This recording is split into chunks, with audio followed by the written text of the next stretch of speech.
Continue right here live on Pittsburgh CW. It's the nightly sports call, and you can reach us by calling 412-575-2600. Bob Pompeani and Gene Collier. We're going to line 2. We're joined right now by Jeff, who's in Plum Township. What's up, Jeff? Hey, guys. How you doing? Good. Hey, I'm not bringing up any new issue here, but the Steelers always seem to play better when they're doing the no huddle. It seems to put Ben into a rhythm. Why do we never seem to get to that place, or at least rarely? Well, I think one of the reasons why, and this is just my opinion when it comes to no huddle, it can be overexposed. I agree with you. I think they're better in it. I think Ben's comfortable with it.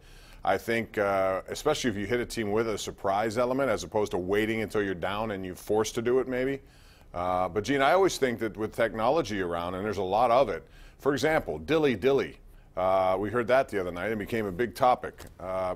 Guess what teams do? They have analytic people who listen to cadences. They can hear what's going on at the line of scrimmage, so you can plan a lot when you're strategizing against the Steelers if you see a lot of it. And I think you got to be, resourceful in when you use it, how you use it, knowing that there are cameras and microphones everywhere. And in preparation of your game, teams can utilize that against you, actually. Yeah, I mean, that's part of it. And another part of it is, and this is something that really doesn't get a lot of explanation, but when you're running the no huddle, the perceived advantage is that the other team cannot substitute. But you may have intelligence that indicates that it's good if the other team does substitute. That you might want to play against their nickel and their dime packages and their sub packages. So that plays into it too. It does. But no question, Collier, you're absolutely right. They're better at it. Yeah. Matt in Indiana. Hey, Matt, how are you? Good. How are you doing, Bob? What's going on, Matt? I want to know who's going to take Marcus Gilbert's spot since he's suspended 4 games. Chris Hubbard, likely. Yep. So if he'd go down, who would take his place? B.J. Finney. Who else? Filer. Yeah, Filer maybe. I mean, at that point you're in big trouble. If you're going to go, if Hubbard's been good. Hubbard's going to cash in on this season, not unlike a lot of guys who get an opportunity to play a little bit and show, and then they become a backup in demand, and they get a lot of money for it, and I think he will cash in. Yeah, I really like Hubbard. I mean, I think if you did analytics on him, like Pro Football Focus pretends to do, almost every time he's in the game, good things happen. Even when he comes in as an extra blocker and they run the ball, they're usually successful.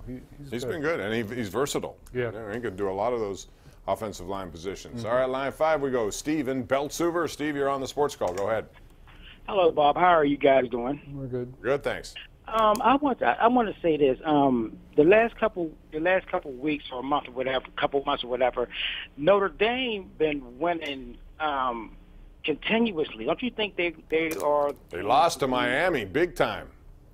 Okay, but they've been winning before. They was winning before that. They were. They just won this past Saturday. So they're going to be the team to beat, don't you think? No.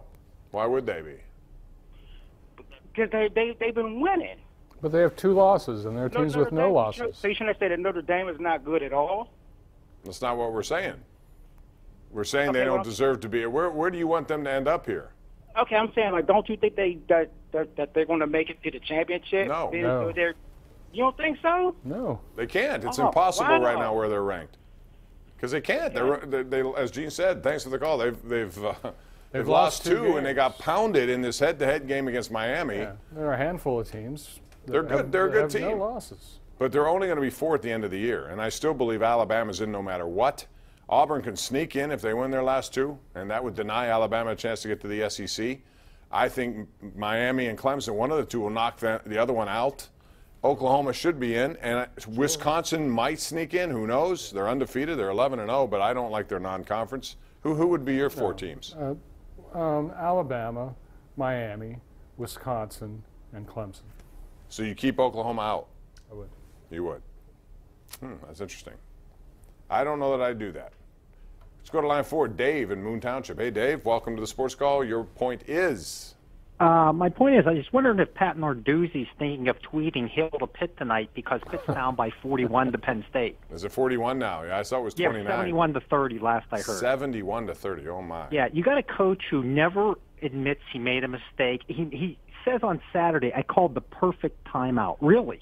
I mean, no Pitt people even believe that. I mean, he's a joke. He's an infant, and he's a joke. And well, Pitt he needs to be, better you know, than him. I think he could be better at his press conferences. He is the face of this program. Gene, at times he gets very defensive in front of people, and I don't know that that's a good look. No, I agree. He's a little condescending from time to time, and he seems a little insecure. You know, I don't think there's any reason for him to be. He had a good year last year. He had two great wins. He had a young team this year. I didn't expect much more of Pitt than 4 or 5 wins. So I don't know why he's so defensive. Maybe it's the empty stadium. I don't know. Well, this I'll say about his team. He came out and they played. If you were thinking they may just put out the white towel and give up, it didn't happen that way. They played well against Virginia Tech. They could have won that game.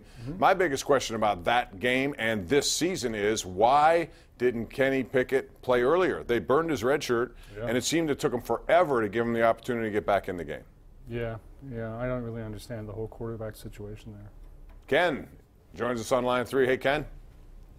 How you doing? Just one, Pitt's losing to Penn State by 40, so they should be relegated from playing any national televised games the rest of the year. It's not nationally televised tonight, thank goodness. It's on a computer. That's not it isn't. But it is on ESPN3. They shouldn't be on any screen. Okay. And do you think they'll stay under 143.5? Thank you. 143.5. So if it's, what is it right now? 71-30. I don't know. There's probably 9 minutes left, so that's a good question. That's why you should never bet, right, Gene?